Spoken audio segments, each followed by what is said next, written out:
ดีทุกคนมาโอ้สุกผมตำห้องทุกคนข้าวแรงมาทุกคนตำห้องทอดซีนพักมักใส่ผมกระเจี๊ยบไข่ลูกมั้ย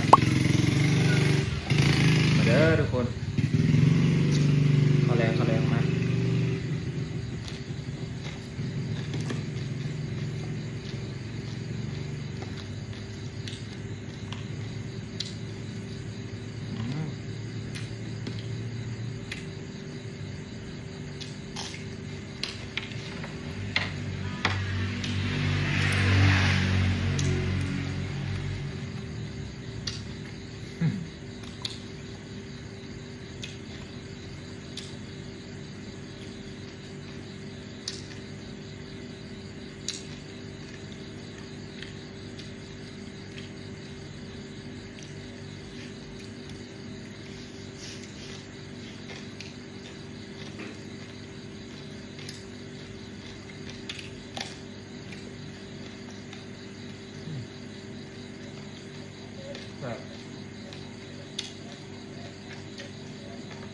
กับรถตัวนั้นลมแล้ว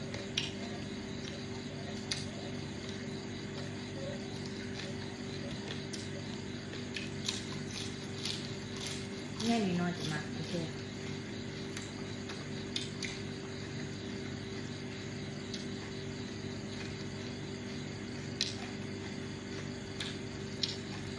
นั่นเขาประหยัดค่ะลองยังใส่มาทุกคน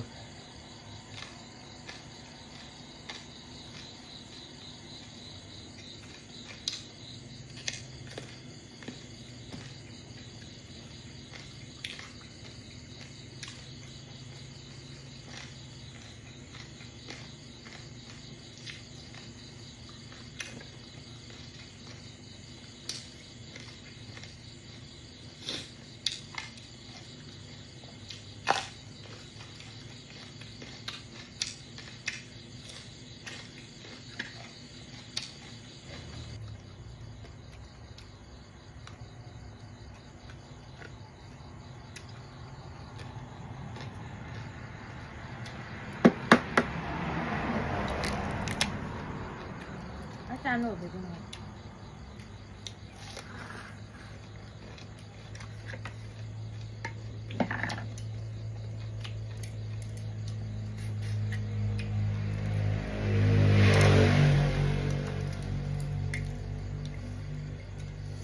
เห็นแล้ว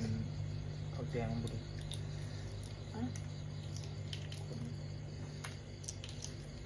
อุบัติเหตุว่าอยู่โรงบริษัทจะได้เกิดเลือดคุบโอ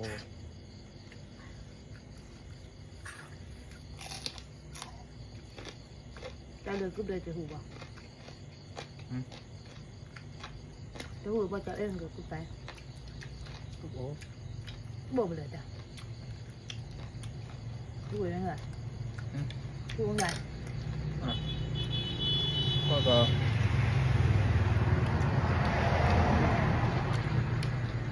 ว่าไม่ง่ายของหมอนเยอะเขาเรียกบอกว่า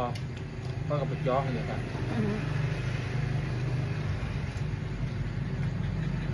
ลายก็ได้แบบข้าวของคอยด้วยสองแล้วก็ไปเจาะป่ะว่าจะหายอะไรจะไปเจาะ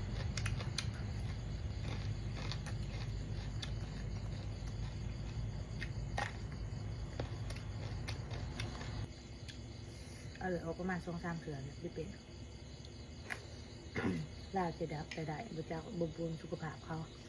เราจะเอาอยู่กระแดงไปเอายุ่งเหยิงข่อยก็ยังกอกมือออกเลย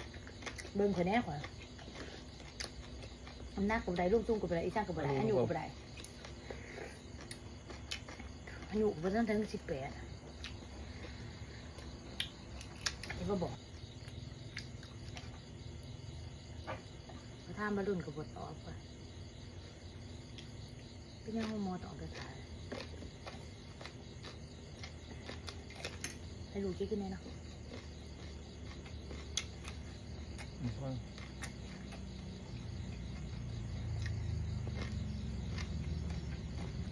ขึ้นมาใส่ยา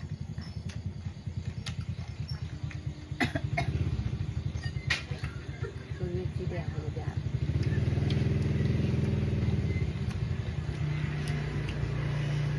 ข้าวเด้อพี่จังเค้กวะเนาะฮะ นี่บอกอันนี้ โอ้ มีเลือกบ้าง มันกดเกือบ บ่เปิด บดก็ได้เอาเพิ่มแล้ว น้ำตาลบ่ น้ำตาลอยู่ร่ม ยืนอยู่กับนี่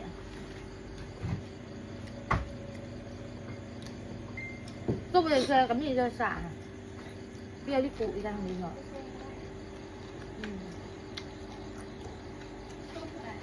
ขึ้นมาน้ำตาลขึ้นน้ำตาล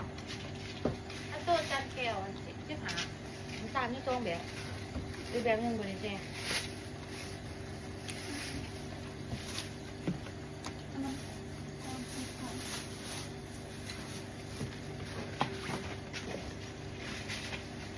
อ๋อน้ำซุป นะ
ทุกคน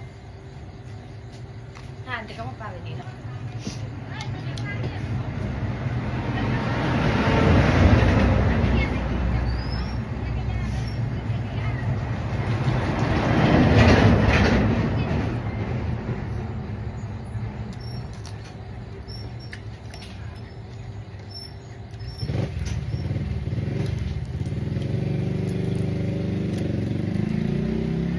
เล็ดบอล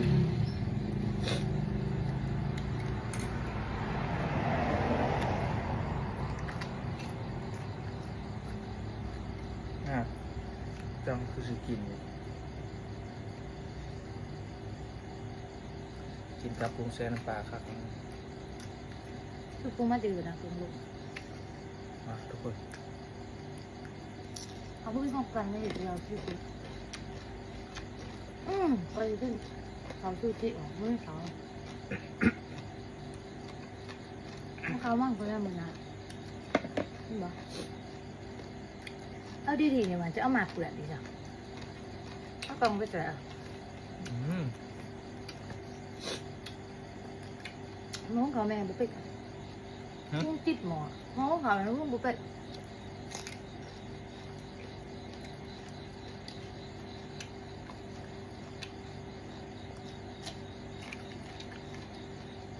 นี่ต้นสัตว์เนี่ยไม่รู้ไม่ติดพอ เหลือง ส่วนอ่ะผักกาดมันจะได้บนซอสก็เกลือนะ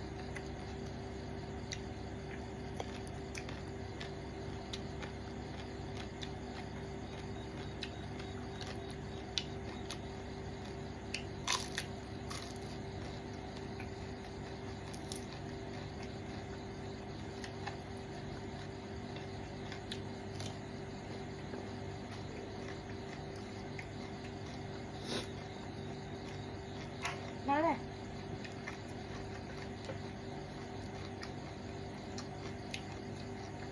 เอา